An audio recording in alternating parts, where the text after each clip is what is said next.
What will you do instead? It was late on a February morning in 2018 at Sunset Gower Studios in Hollywood, California. I was standing on a bare wooden platform behind the wall of a fake Truman balcony.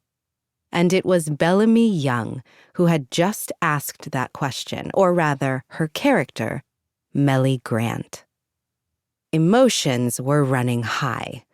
This would be the last scene of Scandal that Bellamy and I would share after arcing through 7 seasons of emotional complexity as our characters, Olivia Pope and Mellie Grant, journeyed from enemies to allies and then to partners and finally to friends.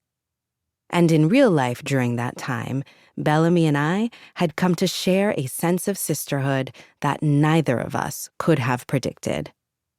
In the earliest days of Scandal, Bellamy's character Mellie was only a small supporting role on the show. Bellamy was originally cast to be a day player. Day players are actors who are cast in a role in which their work can be completed in one day. In our pilot episode, which took in total 10 days to film, Bellamy had just 3 lines, one of which was simply to proclaim my character's nickname, Liv, as she welcomed me into a quiet corner of a pretend Camp David. By the end of the first season of Scandal, it was clear that Bellamy Young was a force to be reckoned with, and her character was a vital element in the magic alchemy that made Scandal a success.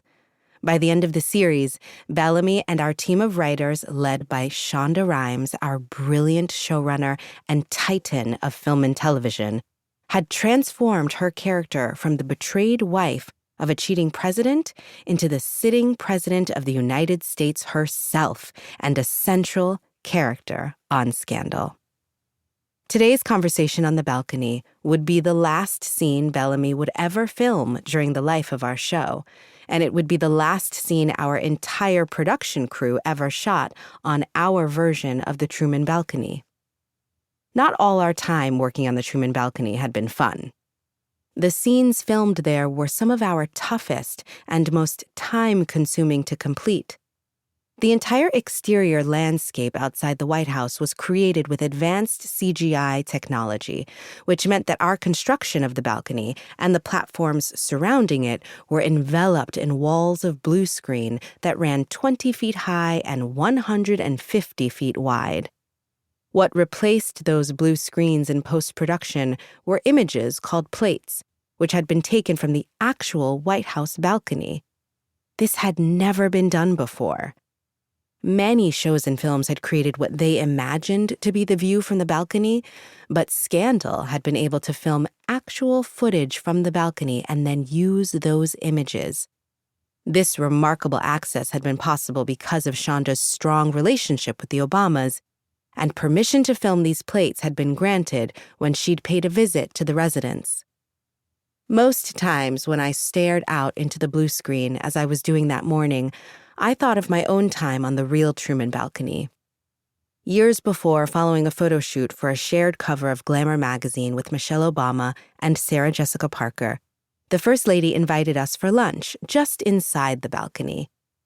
At that lunch, in that secluded haven, we'd spent time reflecting on the loss of anonymity and privacy, neither mine nor Sarah's as dramatic as the First Lady's. And I witnessed Michelle Obama's reverence for this little patch of elevated outdoor space that allowed her some sense of freedom within her cloistered existence. Now, as I prepared to complete this final scene with Bellamy, I thought about all the amazing places that my political life, both real and imaginary, had taken me. In the years leading up to this scene, the pretend balcony had witnessed Olivia Pope in love, in anger, in pain, in joy, wielding power, feeling powerless. But this was the end. After we finished this scene, the entire Truman balcony set would be ripped apart and destroyed. And although I knew that this set, these characters, and these circumstances in the script were not real, I discovered so much about this moment that felt like truth.